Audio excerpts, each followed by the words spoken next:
Hi, everybody. My name is Mrs. Drinan, and I am a kindergarten teacher at Normandy School. I know that some of you watching tonight are former students, so I'm excited to have you joining me for these couple stories I'm going to read. Some of you might be incoming kindergarten kiddos, so hopefully some of you will be students of mine soon. That would be super exciting. I have picked two books to read to you tonight. Those of you that know me know that I love books. Every time I pick a book to read to my class, I say, this is one of my favorites.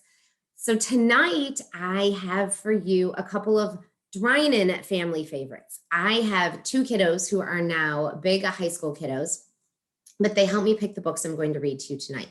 So they don't really fit together for any reason other than we liked both of them and we thought they'd both be really good picks for you. The first one we're going to read is called Never Ever Shout in a Zoo. This was always a fun one for us to read because my daughter, Anna, is kind of loud like me. And when we would be cozying up for bedtime, it was always a silly book to read during a really quiet time because it's all about what could happen if you were really loud in a zoo. I'm going to flip to my other camera so you won't see my face while I'm reading to you. You'll just be able to see the pictures of the book. So give me a second here to flip us around.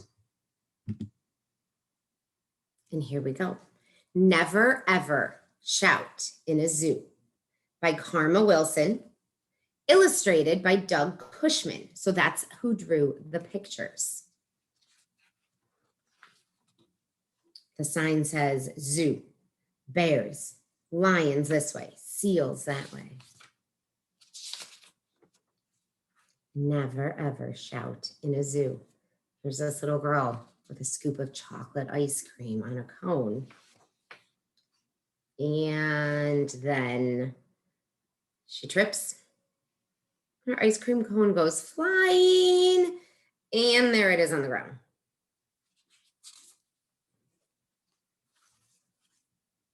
She's not happy. Never, ever shout in a zoo. Because if you do, anything might happen. And don't say I didn't warn you.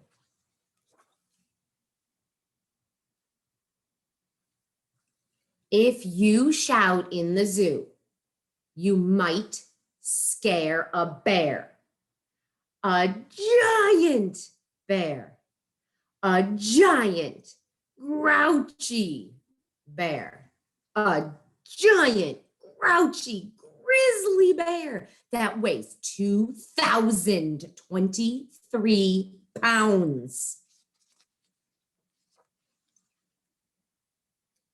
And if you scare that bear, he just might charge a large charge, a large barge of charge right through the bars of his cage. Uh-oh, don't say, I didn't warn you.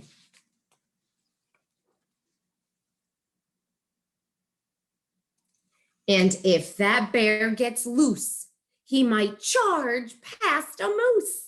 A big moose, a big bull moose, a big bull moose with a bad attitude.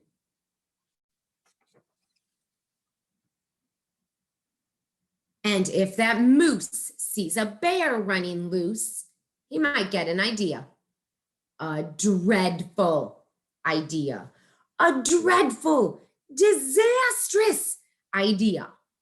That he should be free like that bear.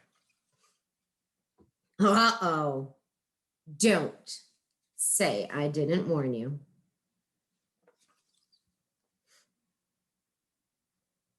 And if the moose escapes, he might trot by the apes.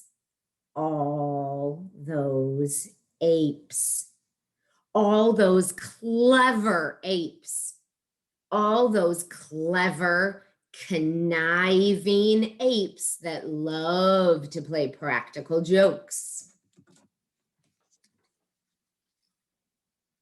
And if those apes should happen to spy the moose and the bear as they clatter on by, they might come up with a plan.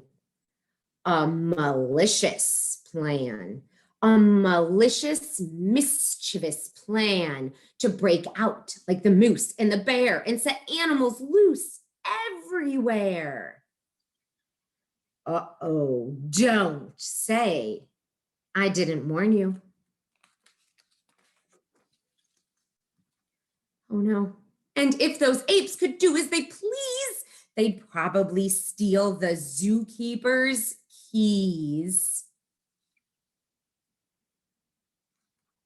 They'd let out the hippos. They'd unleash the lions. They'd set free the tigers and the kangaroos, the snakes, the flamingos, the crocodiles, and every single beast in the zoo. Uh-oh. Don't say I didn't warn you. Look at all those animals.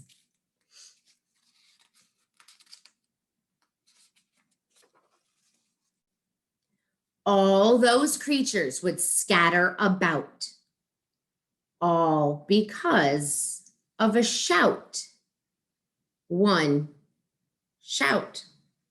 One innocent little shout. One innocent little shout that started the whole mess. This little girl has her hands on her head. My camera's a little blurry right this second. I'm sorry. She's got her hands on her head like, oh no, what did I do?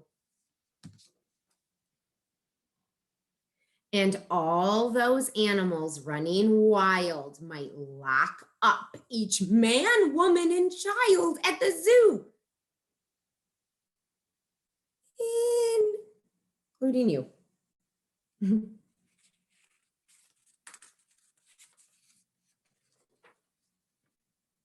I warned you. You can't say I didn't.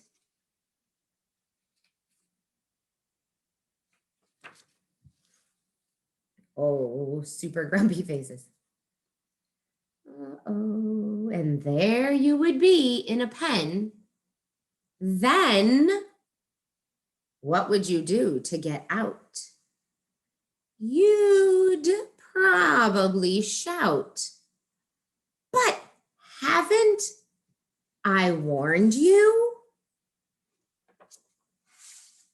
Never, ever shout in a zoo. And it says, new exhibit, dinosaur frozen in ice from the Arctic. And so look what might happen if you shout in the zoo. You might crack that ice.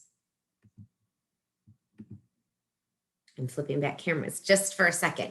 So that was our first book. I hope you like that one. And now we have another one.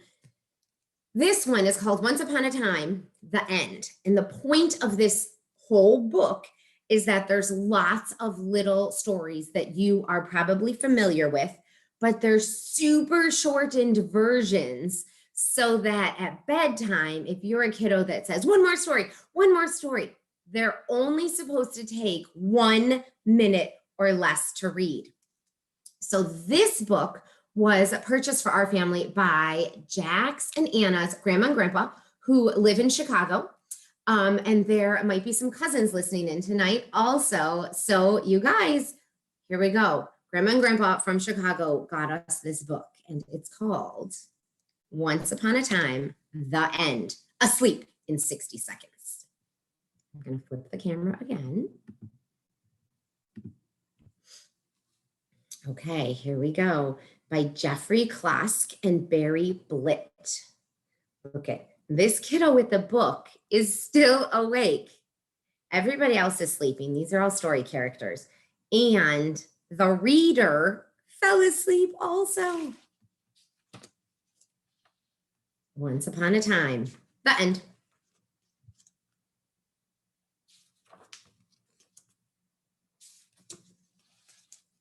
Once upon a time, and a long, long time ago, late at night when it was dark, over the hills, through the woods, across a great ocean, in a land far away, in a small house on a hill, under a full moon, in a big fluffy bed, under the covers, there was a little girl, or maybe it was a boy, who wouldn't go to bed.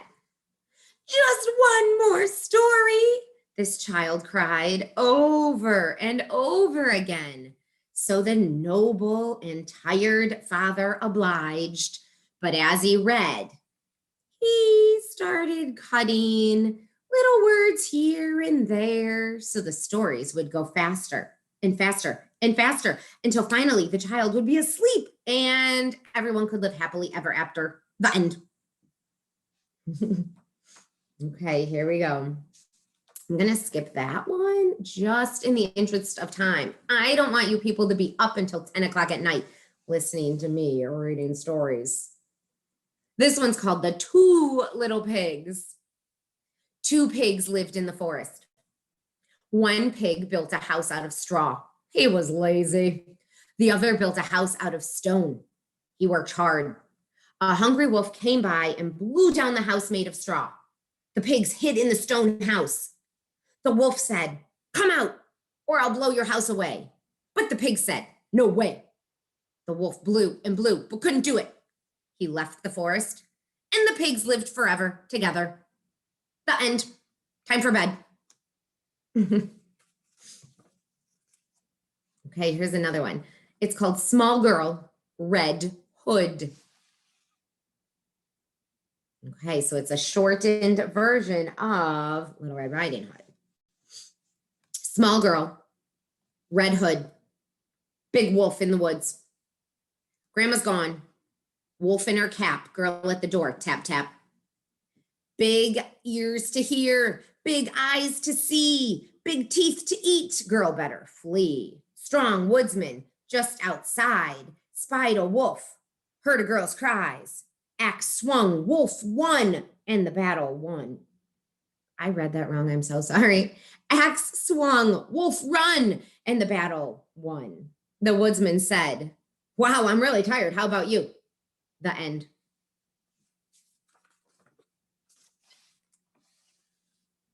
Okay, got an idea here? Little girl in a bed, some bears, Goldilocks and the bears. There were some bears. It doesn't really matter how many. There was a bunch. Let's get to the point. While they were out, a blonde girl ate a bear's porridge, broke a bear's chair, and fell asleep in a bear's bed. When the bears came back, they found her asleep. She woke up, screamed, and ran home so she could sleep in her own bed. Just like you. The end.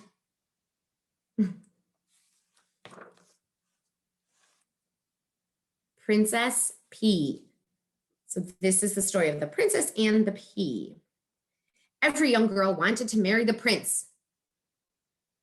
To find a princess, the prince's mother put a pea under the mattress to see how each would sleep. They all slept soundly except one. She was so sensitive. She had not slept well. And so she married the prince. Is there a pea under your bed? Then what's your excuse? Go to bed. The Little Red Hen. Oh my gosh, my kiddos that just had me for kindergarten this past year, this should be super familiar. None of the animals in the barnyard would help the Little Red Hen plant or harvest or cook her vegetables. No thanks, they said, I don't want to work. But when the Little Red Hen's soup was ready, they said, hey, I'll help you eat. No thanks, said the hen. The end. Why are you still awake? Okay, now here's more of the story, right, of this kiddo getting read to. So these were all the shortened versions that this kiddo has heard so far. And it says, but in that peaceful little house atop the hill on the other side of the woods, oh, you know where it is. That fellow with the kid who wouldn't go to sleep wasn't making much progress. All these pigs and bears and wolves and chickens and hens made such a racket that the child could not get to sleep. And to make matters worse, someone got peas in the bed. So the fellow picked up the pace, chopped stories in half. No barnyard animals would get in his path. Okay, I'm going to this one, Sleeping Beauty. A wicked fairy put a spell on a princess when she pricked her finger on a sewing machine. Her entire family fell asleep for 100 years. Eventually, a prince came along and, finding the beautiful girl, gave her a kiss. She woke happy and refreshed, and so did her parents. Her advice to you is go to sleep. The end. This is called Jack. Jack, be nimble. Jack, be quick. Jack, jump over the candlestick. Jack, close your eyes. Jack, not a peep. Jack, Jack, are you asleep? Here's another one with Jack in it. Little Jack Horner sat in the corner, eating a blueberry pie. He put in his thumb, pulled out a plum, and wait, Jack, I thought you were already asleep. Jack and Jill went up the hill to fetch a pail of water. Jack, what are you doing out of bed in the middle of the night?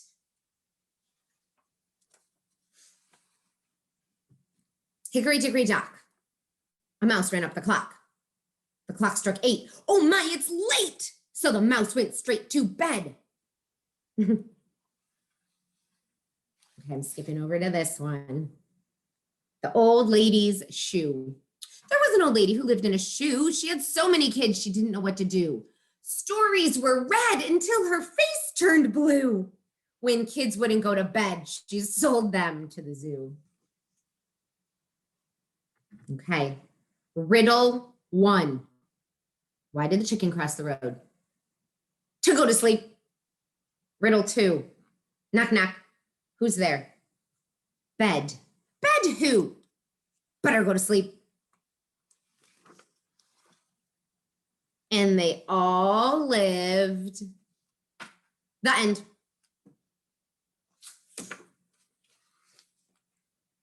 There's the end of our story.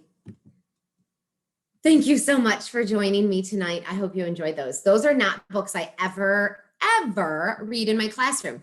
So they were brand new to you. I hope.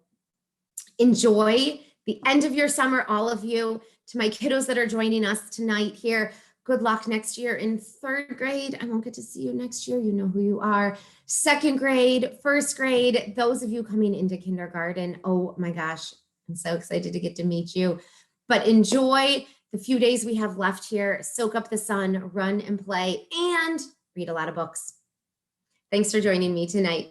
Good night.